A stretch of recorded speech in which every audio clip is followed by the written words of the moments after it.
आइए कुछ महत्वपूर्ण तथ्य जान लेते हैं, छोटी छोटी चीज़ें यहाँ पे लिखी गई हैं इसलिए कि ताकि आप लोग अच्छे से याद रखें इसको। लॉन्ग टाइम तक ये चीज़ें माइंड में बनी रहती हैं।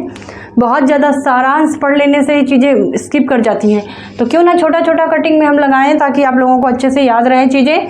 और इसको आप देखिए, 3 इंद्रियां यहाँ काम करती हैं। एक तो आँख देखने का काम करता है, कान सुनने का, और मुंह जो है बोलने का। तो 3 इंद्रियां मिल के जब काम करती हैं तो माइंड में वो चीज़ें फीड रहती हैं।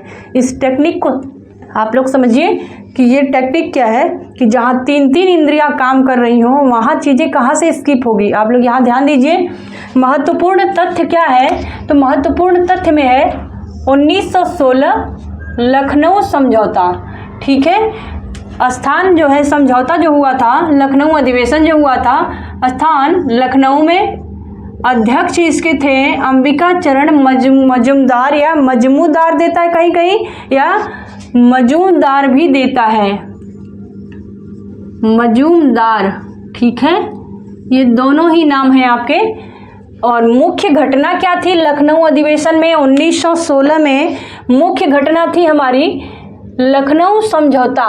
ठीक है, याद रखिएगा, कटिंग बहुत ज़रूरी है। इसमें भारतीय राष्ट्रीय कांग्रेस और मुस्लिम लीग के बीच समझौता हुआ था। जो लखनऊ अधिवेशन था 1916 में, इसमें मुस्लिम लीग और कांग्रेस, राष्ट्रीय कांग्रेस पार्टी का समझौता हुआ।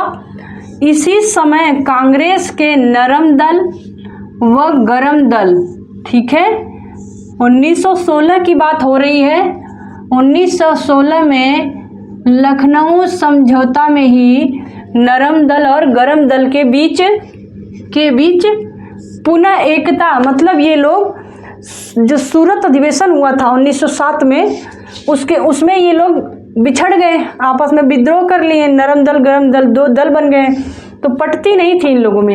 ये लोग अहिंसावादी थे और इनका कहना था कि येन केन प्रकारेण, हमें आज़ादी चाहिए। जो गरम दल थे, ये गरम माइंड के थे, खोपड़ी के, और ये लोग थोड़ा गांधीवादी विचारधारा के थे और ये भगत सिंह वाले लोग थे। तो इन दोनों में बन नहीं रही थी। सूरत अधिवेशन 1907 में जो हुआ था उस समय, तो सी राजगोपालाचारी उस टाइम अध्यक्ष थे सूरत अधिवेशन में। और ये जो आपका 16 है 1916 लखनऊ अधिवेशन, इसमें आपके अध्यक्ष जो है मजमूदार या मजूमदार हैं। और उसके बाद देखते हैं पुनः एकता हो गया नरम दल और गरम दल के बीच 1916 लखनऊ समझौता में, अधिवेशन में। याद करने का जो तरीका है, 16 में स आ रहा है ना, और ल लास्ट में आ रहा है, 16 लखनऊ समझौता, 16 लखनऊ समझौता, ल से ल को जोड़ दीजिए, 16 लखनऊ समझौता। आपका ये याद रहेगा, ठीक है, नहीं भूलेगा। याद करना है तो आपको चीज़ों को रिलेट करना पड़ेगा। कैसे? एक शब्द को दूसरे शब्द से जोड़िए, देखिए कि किसमें कौन सा शब्द किससे मिल रहा है, तुरंत उसी को ऐड कर दीजिए माइंड में, तो वो चीज़ें आपका याद रहेगा। इससे कहते हैं रिलेट करके चीज़ों को ट्रिक्स के बेस पे याद रखना। ठीक है, तो ये चीज़ आप लोग बहुत ज़रूरी है, देख लीजिए एक बार।